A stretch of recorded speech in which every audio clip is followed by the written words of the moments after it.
Somos luz, somos fuego y vamos a encender el mundo.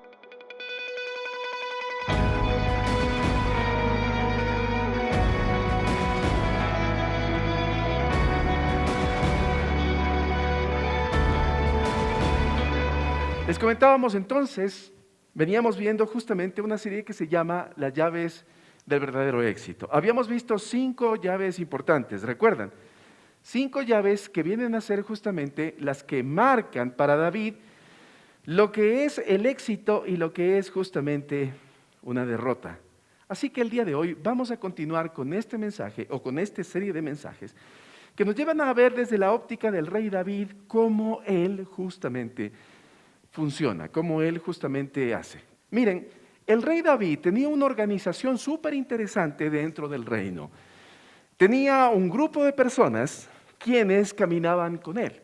Se llamaban los valientes de David. Este grupo estaba integrado por 37 generales de su ejército que caminaban con David, lo arropaban, lo cuidaban, eran sus amigos de confianza. 37 personas.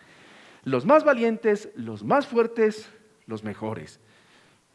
Personas extremadamente sabias, quienes se acercaban a David y le hacían saber lo que ellos miraban cuando David pedía justamente una consulta. Miren, después de enseñarnos el rey David en el Salmo 37 a resistir a nuestros impulsos naturales que nos llevan muchas veces a desatar nuestra ira, después de enseñarnos de que debemos rendir nuestra naturaleza para que Dios haga su obra y no nosotros hagamos su obra, después de enseñarnos a soltar nuestro plan y abrazar en la respuesta del Señor, después de enseñarnos a sujetarnos de las promesas del Padre, después de habernos invitado, como veíamos la semana anterior, a depurar nuestro organismo de la ira y del enojo, después de eso, el rey David nos da un ejemplo de lo que es el pago inevitable. Este mensaje se llama así: el inevitable pago. Diga conmigo, pago. No nos gusta esa palabra, ¿no es cierto? Nos gusta la palabra crédito. Pero la palabra pago no nos agrada mucho, ¿verdad? Diga conmigo, pago. La Cris me contaba algo antes de subir y me decía que en este mes se acaban de activar las letras que hay que pagar de todo lo que se endeudó la gente en diciembre. Esos meses de gracia que dicen compre ahora y llore mañana, comenzó justamente en este mes. Así que en este mes hay que pagar lo que la gente se endeudó en las tarjetas de crédito, confiando en que las utilidades iban a ser buenas. Ya les veo las caras que hacen. Mire, inevitablemente las cosas que nosotros hacemos tienen un pago para bien o para mal. El rey David nos muestra las dos caras de la moneda. El pago para quienes decidieron soltar la ira y el enojo, y el pago para quienes abrazaron la ira y el enojo y dijeron: esto es mío, hasta la tumba me voy a llevar esto. Entonces, el rey David comienza a hablarnos de cómo funcionan las cosas en el reino. Les hablaba de que tenía un grupo de 37 que se llamaban ¿se acuerdan? Los valientes de David. Y tenía un grupo de consejeros, aparte. En este grupo de consejeros había un señor que se llamaba Ahitofel. Diga conmigo, Ahitofel. Ahitofel, así le habían puesto al señor. Resulta que Ahitofel era uno de los consejeros más sabios que el rey David tenía. Mire lo que dice la palabra de Dios refiriéndose a Ahitofel. En 2 de Samuel 6:23 dice: y el consejo que daba Ahitofel en aquellos días era como si se consultase la palabra de Dios. Así era todo consejo de Ahitofel, tanto con David como con Absalón. Absalón era el hijo del rey David. Este señor de nombre Ahitofel, cuando daba consejo, era como escuchar la voz de Dios. Era como consultar la palabra de Dios. ¿Se imagina qué tan sabio era este hombre? ¿Se imagina el poder que tenía este hombre a la hora de dar un consejo? Mire, ¿cómo se siente usted cuando recibe un buen consejo? Cuando le dicen la palabra del Señor, dice, y usted encuentra el alivio para su alma. O de pronto encuentra una confrontación, porque la palabra de Dios también confronta. Y usted dice, no es que yo quiera hacer lo otro. Bueno, la palabra de Dios dice esto, tú verás lo que haces. Mire, era como escuchar la voz de Dios, como oír la palabra de Dios. Así era el consejo de este señor. ¿Será que este hombre era, digamos en términos actuales, será que este hombre llamado Ahitofel era un buen cristiano o era un mal cristiano? ¿Será que era un hombre comprometido con Dios o un hombre que hacía lo que quería? ¿Cómo sería este hombre para hacer su consejo una palabra que provenía de Dios? Tiene que haber sido un hombre seguramente sabio, ¿verdad? Tiene que haber sido seguramente un hombre comprometido con Dios, un hombre que llevaba quizás una vida devocional, una vida de piedad con Dios. Seguramente eso. Vamos con el primer punto. El primer punto se llama el golpe que más duele. Y no precisamente es el golpe en el bolsillo, porque muchos piensan que ahí es donde más duele. Pero existe un golpe que creo que duele muchísimo más. Muchísimo más. A ver, voy a necesitar un hombre sabio, mi papá que está cerquita. Va a ser la representación de un hombre llamado Ahitofel. Y cuando Ahitofel hablaba, era como escuchar la voz de Dios. Y dentro del grupo de los valientes de David, habían dos personas. El uno se llamaba Elián. Ahora va a ser Elián. Eliam se llamaba este señor. Y había otro señor que se llamaba Urías. Te toca siempre por sentarte primero, ni modo. Había otro señor que se llamaba, ¿cómo se llamaba? Urías. Okay. Este señor de aquí tenía una esposa. ¿A qué te casas con él, ánimo? Y la esposa se llamaba, ¿alguien sabe? No, de Urías. ¿Alguien? Betsabe. Ella era la señora que vivía al lado del palacio. Y que mientras ellos estaban en la guerra, la señora estaba ya bañándose. Y David en la tarde, cuando tenía que estar con ellos peleando, estaba paseándose en el palacio. Y de pronto le ve a la señora bañándose, la desea en su corazón, la manda a traer, adultera con ella, y pasado el tiempo la señora le llama y le dice, David, estoy embarazada. ¿Qué es lo que hace David? Manda a llamar a su esposo para que pase con ella, para que entre a su casa y tenga relaciones sexuales con su esposa.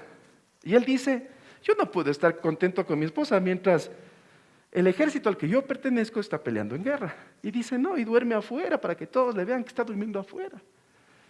Entonces David pierde la cabeza y les manda una carta y les dice, a este señor le van a poner en primera línea de batalla. Entonces viene el ejército contrario y el primero que muere, muérete ahí, mijo.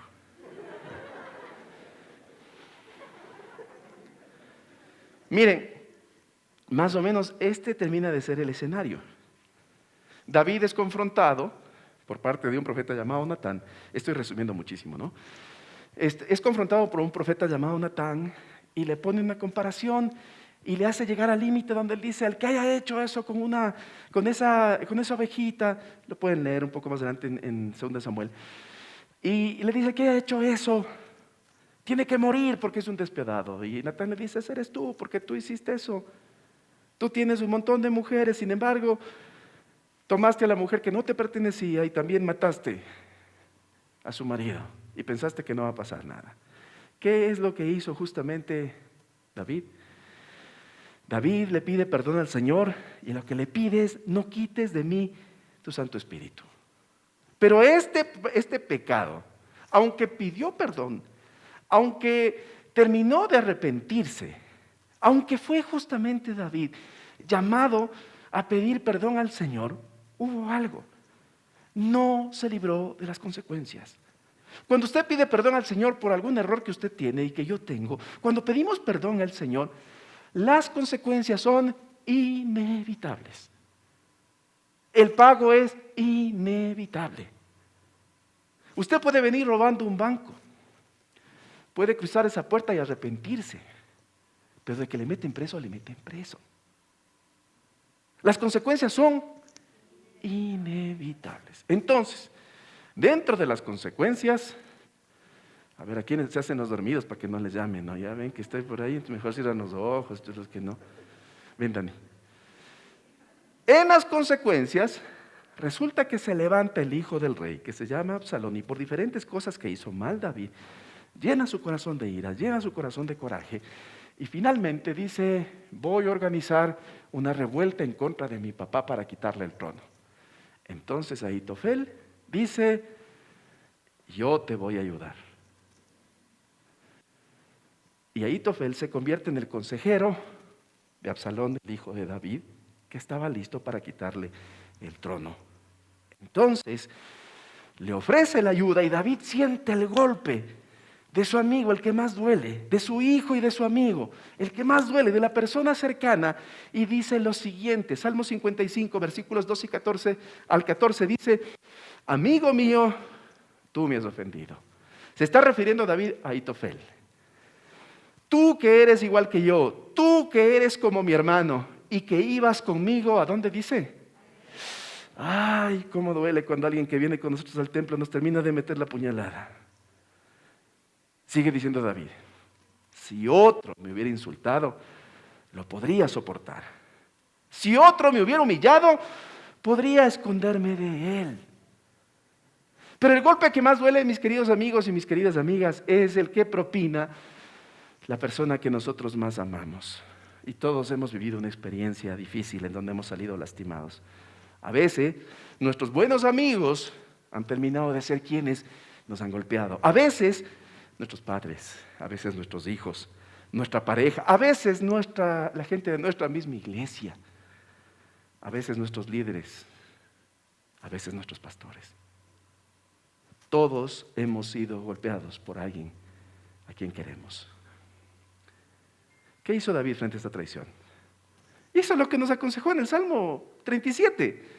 Resistió, no tuvo impulsos de ir a buscarle. Aparte de eso, rindió su ser a lo que Dios disponga y no hizo lo que él quiso. Soltó el dolor, no dejó que el dolor lo gobierne. Se sujetó a las promesas de Dios, depuró su ira, depuró su enojo con las promesas que Dios tenía para él. Es decir, David, después de haber pedido perdón al Señor y al darse cuenta de esta consecuencia, no se dejó llevar por las iras, sino que tuvo una lista corta con Dios de pendientes. Diga conmigo, lista corta. Tener una lista corta de pendientes con Dios y con el prójimo me permite tener paz. Quiero decir, no deje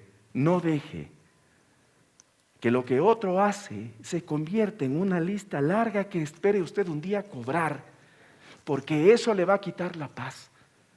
Si usted está actuando mal con Dios, no deje que el tiempo pase, porque eso va a ser una lista larga, que mañana usted no va a poder saldar con Dios de manera sencilla.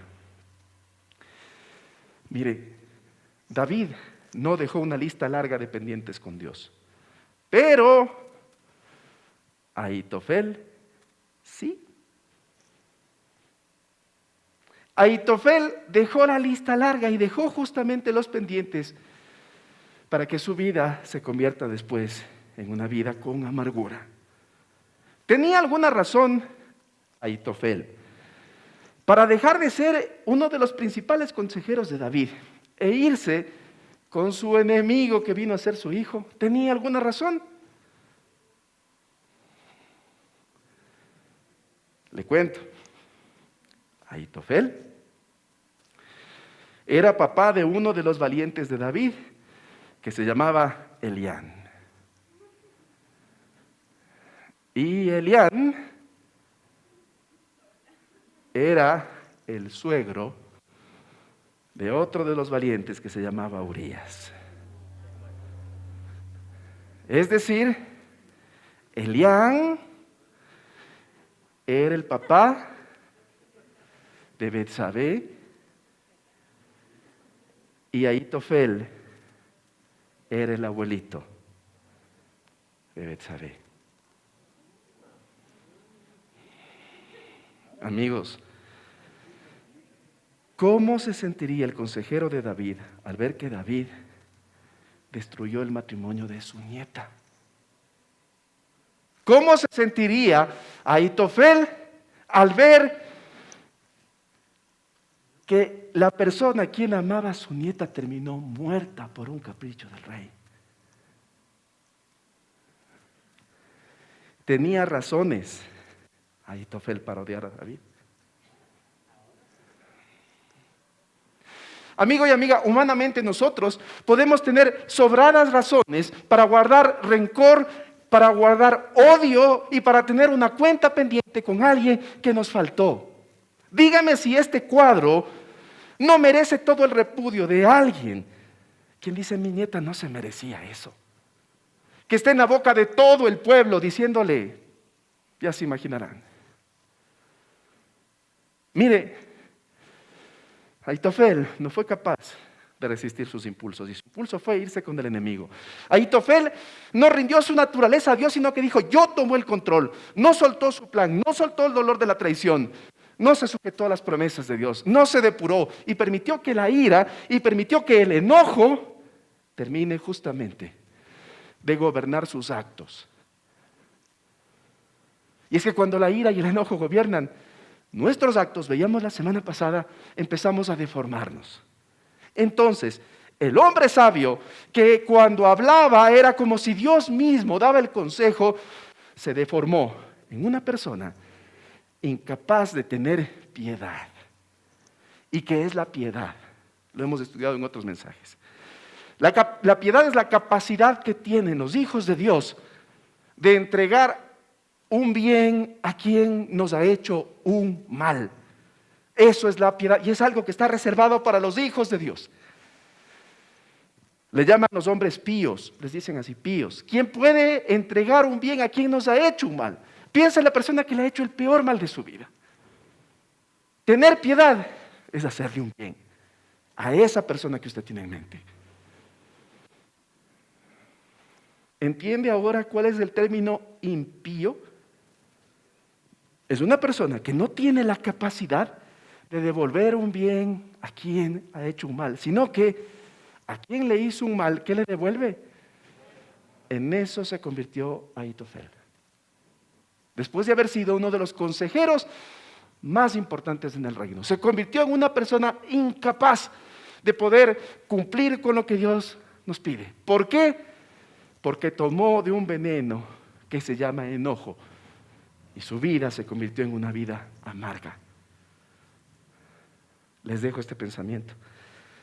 Para vivir en paz necesitamos mantener corta nuestra lista de pendientes con Dios y con el prójimo. ¿Quiere tener usted paz? Arregle rápido sus pendientes con Dios y con el prójimo. No permita que esa lista de pendientes le vuelva a un hombre o una mujer impía, sin la capacidad de poder cumplir lo que Dios tiene para usted. Tenga una lista corta. Tenga una lista corta. Muchas gracias. Démosles un aplauso a nuestros actores, por favor. El punto 2 dice el verdadero costo. A ver, cuando nosotros hacemos algún tipo de transacción, siempre nos preguntamos cuál es el verdadero costo. Usted compra determinada cosa y dice, ¿qué es lo que realmente cuesta? Y a veces el precio es inferior o es superior justamente a lo que nosotros estamos comprando.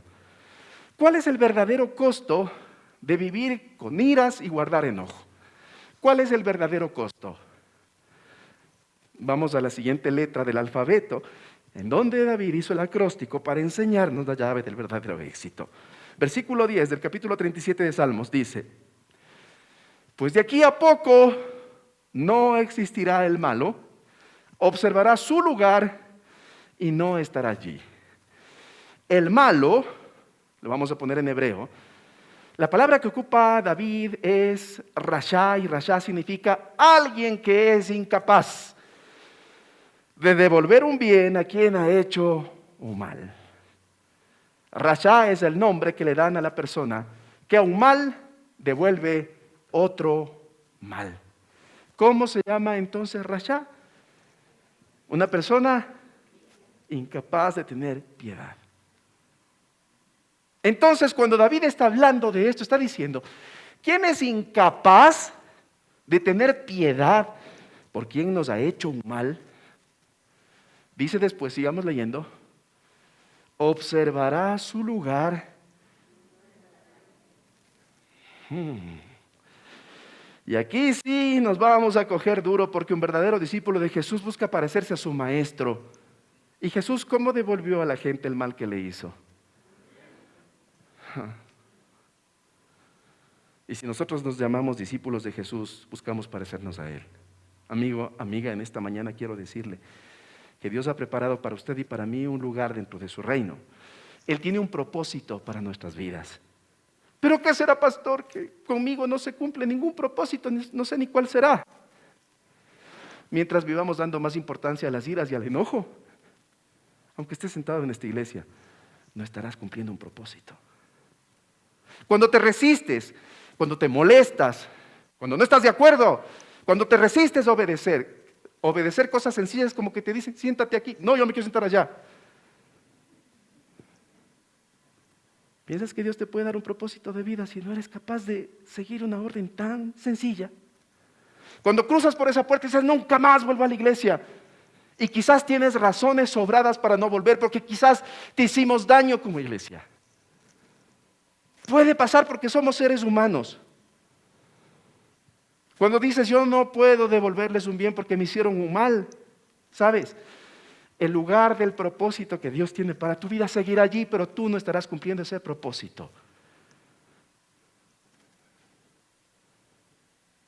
Quizás tú estás ahí sentado y le estás viendo aquí tocar a los chicos, cantar a los chicos. Y quizás algo aquí adentro te está diciendo, ese espacio era tuyo. Tú tenías que estar aquí. ¿Sabes qué pasó?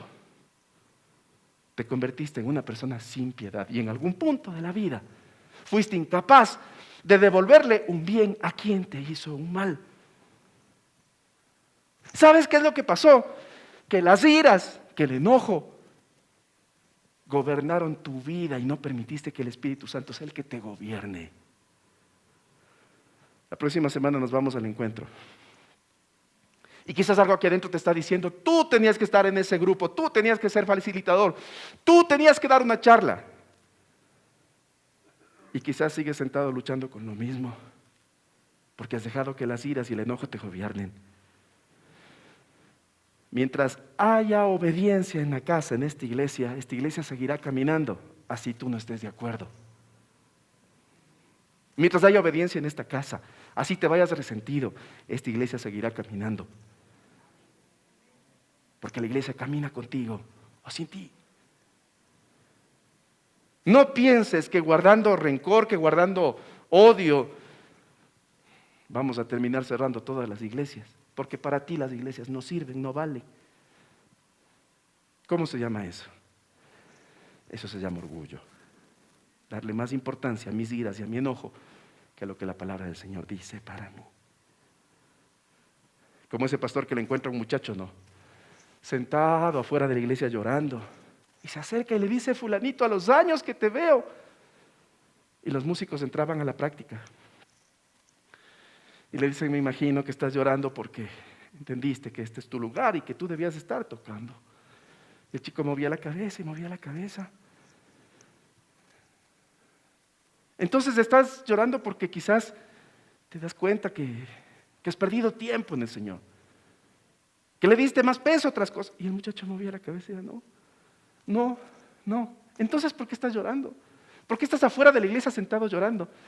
Y el chico le dice al pastor, lo que pasa, pastor, es que me quedé un rato contemplando lo triste que se ve la iglesia sin mí.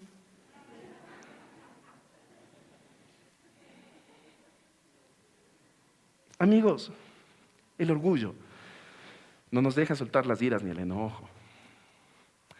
A veces hemos dicho tantas cosas que nos sentimos presos de nuestras palabras y pensamos que si nosotros devolvemos un bien a quien nos ha hecho un mal, vamos a terminar perdiendo.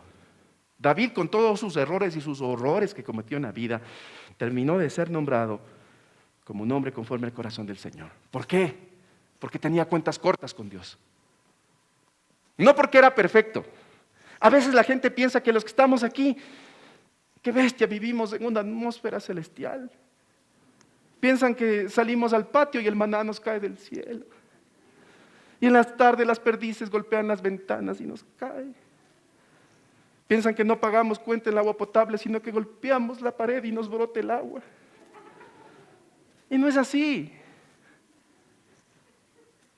Tenemos errores y horrores también, porque somos personas como ustedes. Y sabe, Dios ocupa personas así, con errores y con horrores, que han tenido una decisión en su vida, tener cuentas cortas con Dios. Es decir, cuando fallamos, acudir a su presencia y decir, Señor, me equivoqué, rómpeme y vuélveme a hacer de nuevo. Cuentas cortas con Dios. ¿Qué pasó con Ahitofel entonces? ¿Por qué Ahitofel decidió no perdonarlo? Y aunque el reino continuaba, y aunque David terminó de ser el mejor rey que ha tenido Israel en toda su historia, el lugar del consejero Ahitofel sigue ahí, pero él no terminó de completar el cuadro. ¿Sabe qué pasó con Ahitofel? Le dio un consejo a Absalón y le dijo, mira, atácale de esta manera.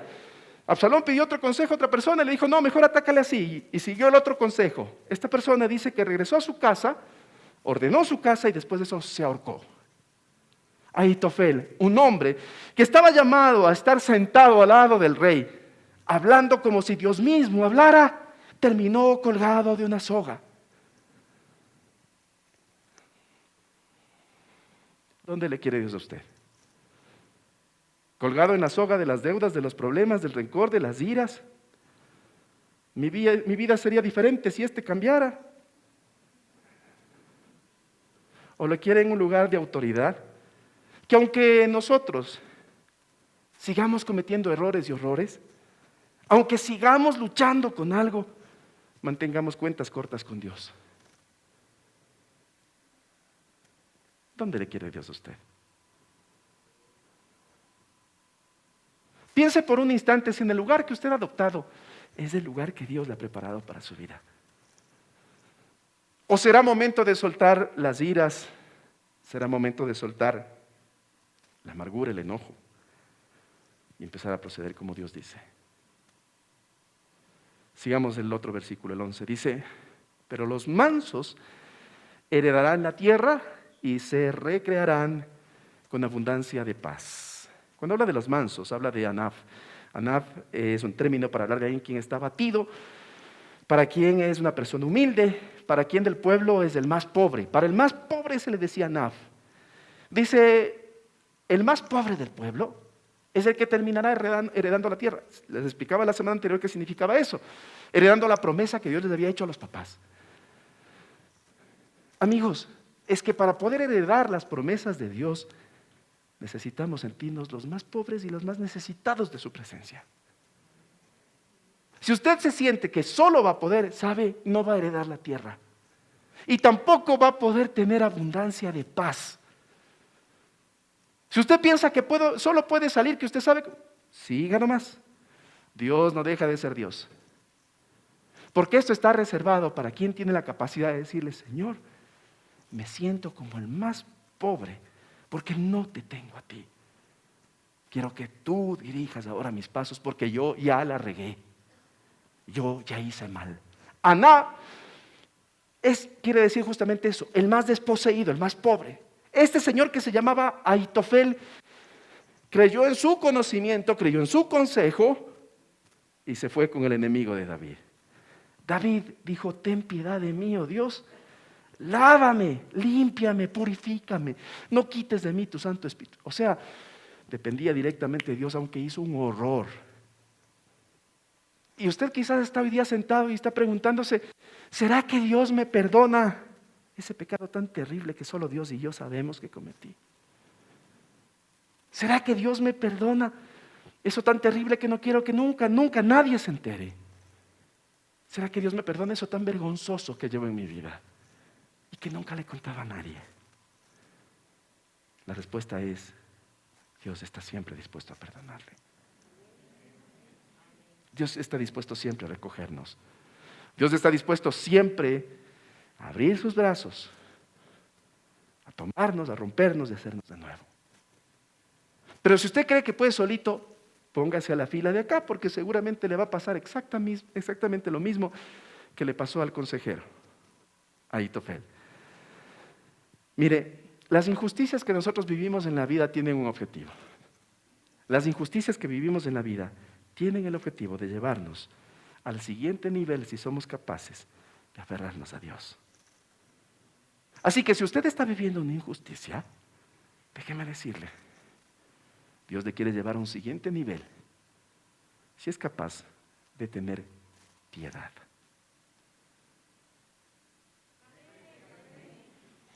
¿No les gustó? Les dejo este pensamiento. El verdadero costo de vivir con ira y guardar enojo es ver cómo otro ocupa el lugar que Dios había preparado. Yo sé que suena duro. Pero ¿quién tenía que estar dando la charla en el encuentro de hombres? ¿Quién tenía que estar conversando con las parejas? ¿Quién tenía que estar cantando? ¿Quién tenía que estar predicando? Quizás está sentado, diciendo lo injustos que fueron con él. Y quizás tiene toda la razón de la injusticia. Por eso es que la palabra dice que esto es para valientes, para quienes son capaces de romper su yo, para que el Espíritu Santo de Dios entre en acción. Vamos al tercer punto. A pagar una penalidad se llama. ¿Por qué? Porque si usted no paga el costo en ese instante, después le llaman y le dicen, ¿sabe qué? Los intereses han subido, así que le vamos a cobrar una penalidad. Con Dios es exactamente lo mismo. Si usted tiene cuentas largas con Dios, finalmente llegará una penalidad. Versículo 12. Los malvados, dice la palabra, los malvados ¿en su qué? ¿En su qué? En su enojo. Miran con a los buenos. ¿Y buscan qué cosa? Mire, la gente que no puede tener piedad, en su enojo ven con rabia a la gente que se pone a cuentas con Dios y dicen cosas como, yo sé cómo eran antes, vos no sabes. Yo iba a la iglesia con él, yo sé cómo era ella. Yo solo con un nombre nomás que le diga, yo le desbarato. Porque los malvados, la gente que no puede tener piedad, en su enojo, con rabia miran a la gente que decide cambiar su comportamiento, que decide cambiar sus iras, que decide cambiar su rabia, que decide cambiar su dolor por la paz que ofrece el Señor cuando decidimos tener piedad. Quienes por su orgullo son incapaces de hacer el bien, sienten rabia de cómo tú sí puedes vivir lejos del enojo y lejos de la amargura, lejos de las iras. Eso le molesta a la gente. A la gente le molesta y buscará unirse con otros que también les molesta lo que tú estás viviendo para hacerte el mal. Y quizás hasta conversarán y dirán, vamos a hacer esto para que todo el mundo sepa lo que antes, yo conozco su pasado. Los malos harán eso. Pero ¿sabe? Les pasará lo mismo que le pasó a Ahitofel. Ellos solitos irán y terminarán ahorcados. Porque cuando usted se rinde al Señor y el Señor le respalda, no hay un Ahitofel que se pueda parar delante de usted, ni consejo para los que se consideran sus enemigos que valga para hacerle daño.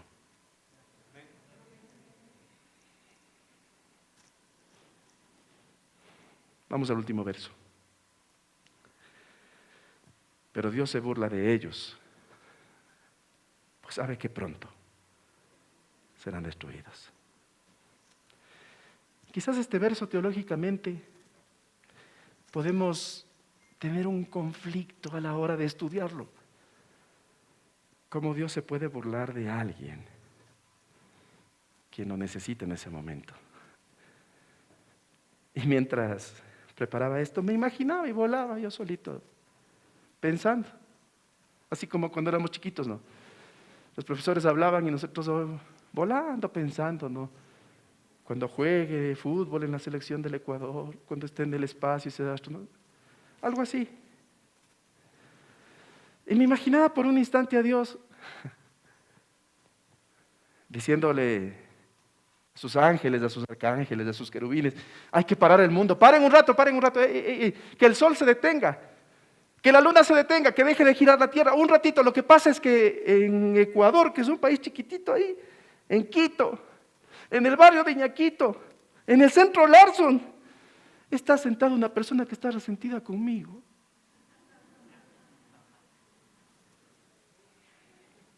Dios no va a dejar de ser Dios porque usted está resentido. Dios no va a dejar de ser Dios, ni va a cambiar sus planes porque usted no está de acuerdo. Y así a usted no le parezca, Dios seguirá siendo Dios y seguirá construyendo su reino como Él quiere, no como yo quiero. Es que no estoy de acuerdo con eso del diezmo. ¿Sabe cuánto le importa a Dios eso? Esto está reservado para el que cree. Es que yo no creo que tenga que perdonarle a mi marido porque usted no sabe lo que mi marido me... Bueno, el día que su marido le haya escupido, le haya puesto una corona de espinas, le haya clavado en la cruz, le haya metido una lanza en el costado, entonces seguramente en ese día diremos, sufrió más que nuestro Señor Jesucristo, ¿no?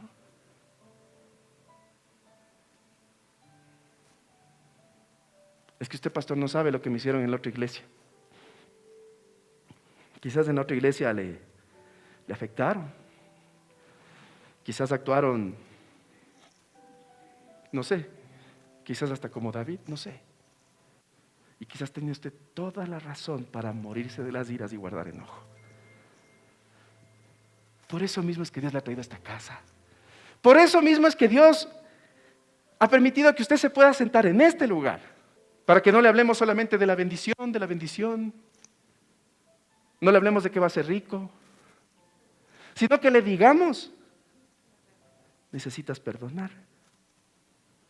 ¿Quieres tener una vida de bendición? Necesitas soltar ese orgullo, soltar esas iras. Para eso el Señor le ha traído acá.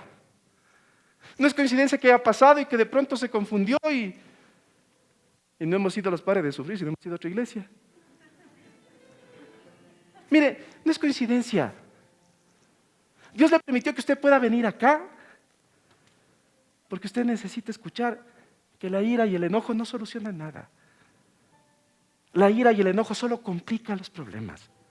Y le insisto, quizás usted puede tener todos los argumentos hasta para estar enojado con Dios.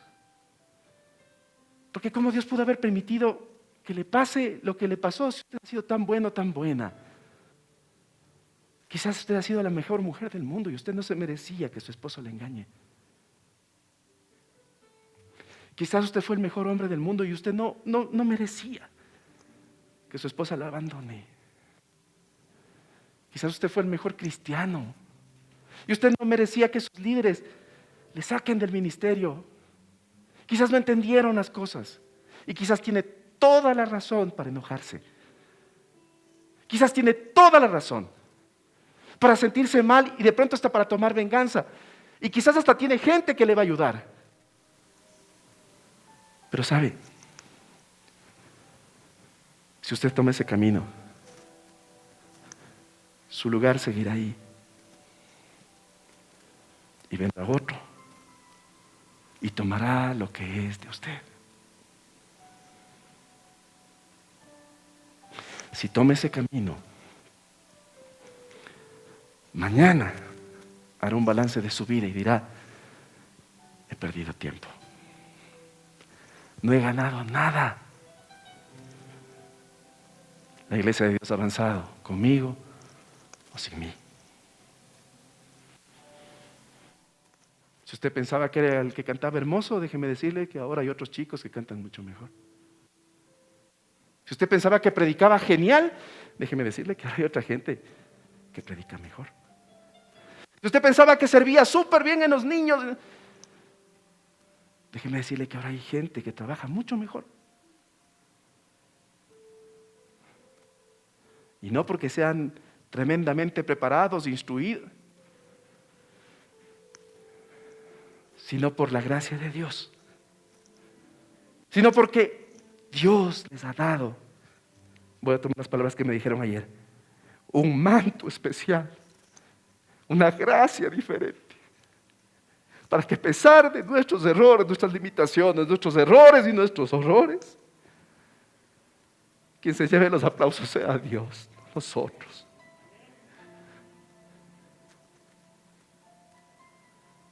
Va a seguir guardando dolor, va a seguir guardando rencor, va a seguir dejando que su vida sea guiada por las iras, por el enojo.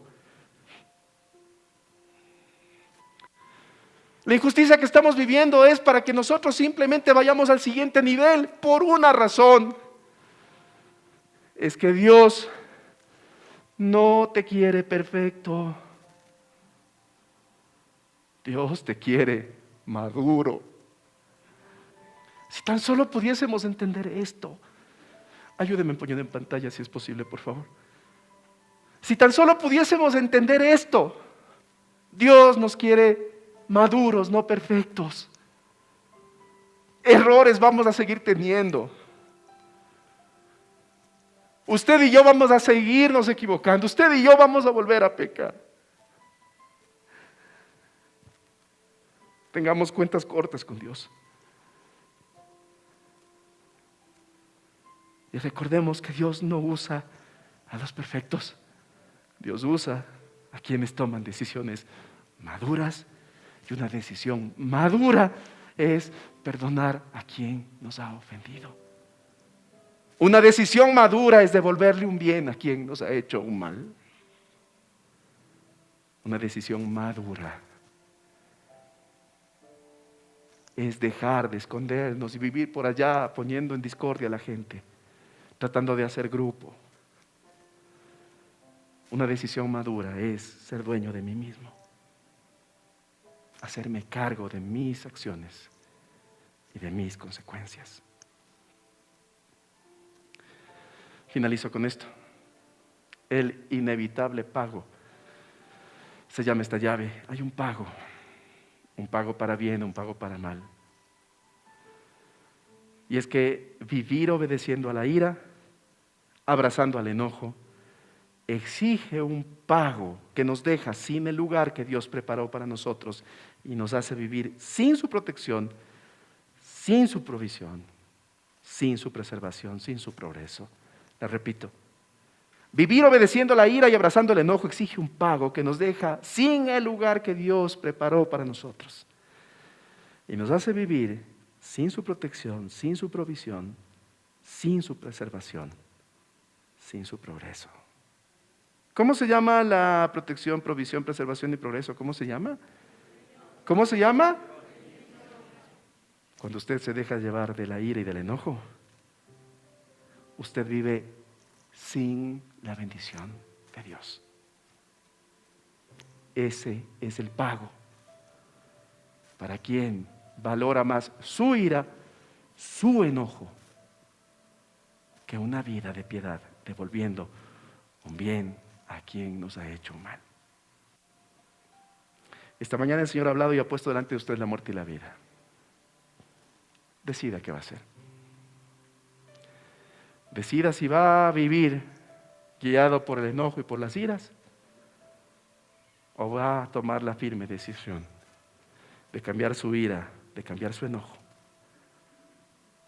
por el perdón que Dios demanda de su vida. ¿Sabe por qué? Por esta simple razón. Usted tiene que perdonar a su agresor por esta simple razón. Porque usted también le ofendió a Dios y Dios le ha perdonado a usted. Y al finalizar el Padre Nuestro, porque después del amén, Jesús sigue hablando, ¿no? Y líbranos del mal, amén. Y pensamos que listo. Pero más abajo Jesús sigue hablando.